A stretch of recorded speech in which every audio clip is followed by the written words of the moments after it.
안녕하세요. 새벽의 축구 전문가 페노입니다. 오늘은 맨체스터 시티와 리버풀의 프리미어리그 31라운드에서 볼 수 있었던 전술 포인트에 대해 살펴보려고 합니다. 먼저 두 팀은 기본적으로 라인을 끌어올리는 팀들이기 때문에 두 팀이 만났을 때는 언제나 중원에서 선수들이 촘촘하게 밀집한 상태로 경기할 때가 많았습니다. 이번 경기에서도 마찬가지였는데요. 경기를 보면 두 팀 모두 라인을 끌어올리고 경기장 중앙에서 선수들이 좁게 밀집해 있는 것을 볼 수 있었습니다. 그리고 이렇게 서로 라인을 올리고 좁은 공간에서 경기가 이루어질 때 주목해볼 만한 포인트는 크게 두 가지가 있었습니다.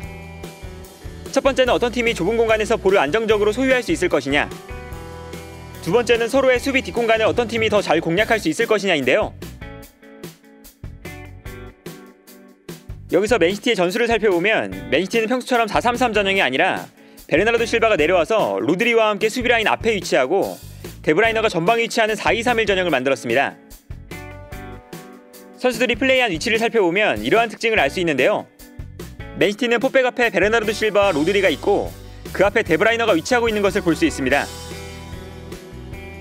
그리고 이러한 전형을 만든 이유는 리버풀이 평소에 4-3-3을 쓰는 팀을 만나게 되면 최전방 공격수가 상대의 수비형 미드필더를 압박하면서 상대팀이 볼을 중앙으로 전개할 수 없도록 압박하는데, 이때 과르디올라는 리버풀의 압박을 피하기 위해서 베르나르도 실바를 한 칸 내리고 디오고 조타가 로드리와 베르나르도 실바 두 선수 중에서 어떤 선수를 압박할지 애매한 상황에 놓이도록 만든 것인데요.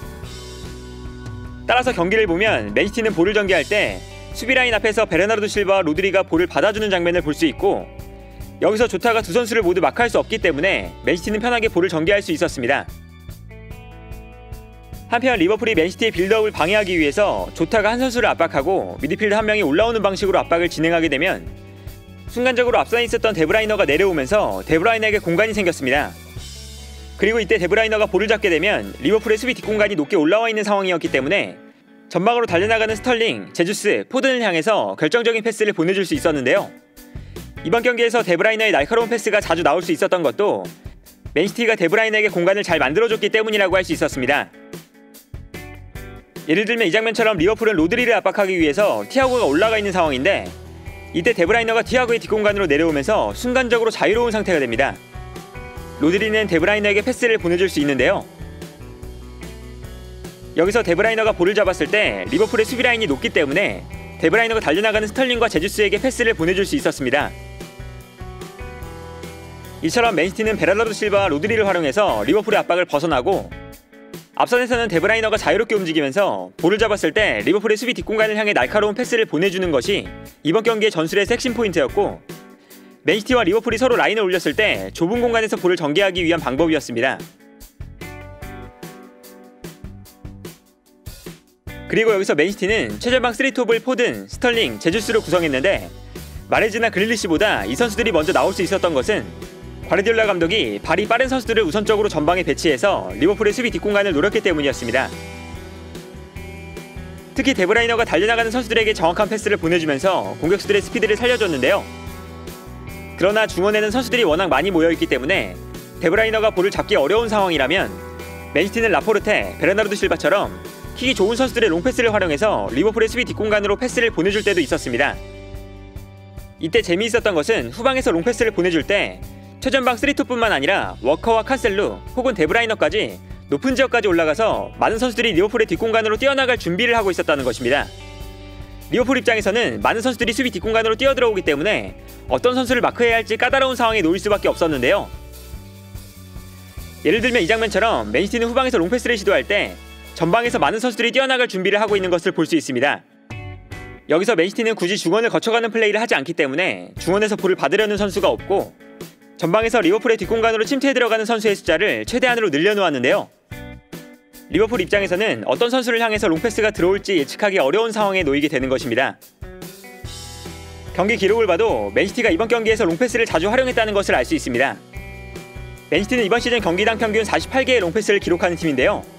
이번 경기에서는 73개의 롱패스를 시도했습니다. 그만큼 맨시티는 이번 경기에서 무리하게 만들어가는 플레이를 시도하기보다 날카로운 롱패스로 한 번에 리버풀의 수비 뒷공간을 공략하기 위해 노력했는데요.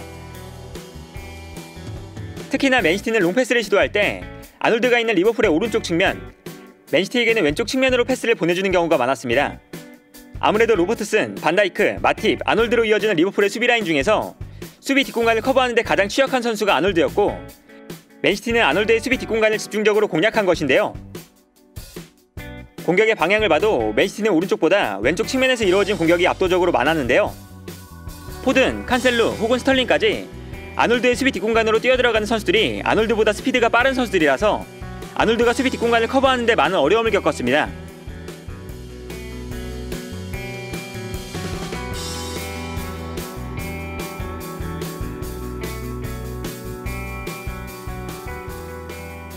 이처럼 맨시티는 후방에서 정확한 롱패스를 보내주거나 혹은 데브라이너를 거쳐가면서 리버풀의 수비 뒷공간을 계속해서 위협적으로 공략했는데요. 좋은 공격 찬스들이 많이 만들어졌지만 문제는 결정적인 기회를 득점으로 만들어내지 못하는 경우가 많았습니다. 스털링이 결정적인 찬스를 놓치는 장면도 자주 나왔고 경기 막판 마레즈의 1대1 찬스도 득점으로 마무리하지 못했다는 것이 맨시티에게는 너무나 아쉬웠는데요. 한편 리버풀 또한 맨시티의 수비 뒷공간을 노리기 위해 노력했습니다. 리버풀 같은 경우는 볼을 잡았을 때 맨시티의 압박에 막혀서 중원을 거쳐가는 플레이에 어려움이 있었지만 리버풀에게는 좋은 킥력을 가진 로버트슨과 아놀드가 좌우 측면에 있었는데요. 리버풀은 좌우 측면에서 전방으로 뛰어나가는 살라, 마네, 조타에게 패스를 붙여주는 장면이 자주 나왔습니다. 경기를 봐도 로버트슨이나 아놀드가 맨시티의 수비 뒷공간으로 정확한 패스를 보내주는 장면을 볼 수 있었는데요. 리버풀의 첫 번째 득점 장면에서도 로버트슨의 크로스를 아놀드가 절묘하게 조타에게 패스해줬고 여기서 득점이 나왔습니다. 로버트슨과 아놀드가 리버풀의 축구에 얼마나 큰 부분을 차지하는지 알 수 있는 장면인데요. 여기에 더해서 리버풀은 맨시티만큼 결정적인 찬스를 자주 만들어내지 못했지만 제주스, 포든, 스털링으로 이어지는 맨시티의 공격진과 다르게 살라, 마네, 조타로 이어지는 공격진이 찬스를 맞이했을 때 확실하게 득점으로 마무리할 수 있는 결정력을 갖추고 있다는 것이 강점이었습니다. 특히 경기 내내 좋지 않은 모습을 보여줬던 살라가 단 한 번의 패스로 마네의 득점을 만들어준 장면은 리버풀의 결정력을 알 수 있는 장면이었습니다. 이번 경기를 조금 더 주도적으로 가져가고 좀 더 우위에 있었던 것은 맨시티였지만 리버풀은 확실하게 득점을 만들어내면서 스코어를 동점으로 만들었는데요.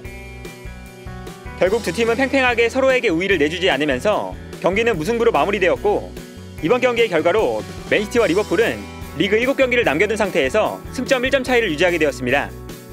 여전히 시즌 막판까지 두 팀의 결과를 예측할 수 없는 상황인데요. 과연 프리미어리그의 우승은 누가 차지하게 될지 치열한 우승 경쟁만큼이나 수준 높았던 이번 경기가 아니었나 합니다. 오늘 영상은 여기까지고요. 시청해주셔서 감사합니다.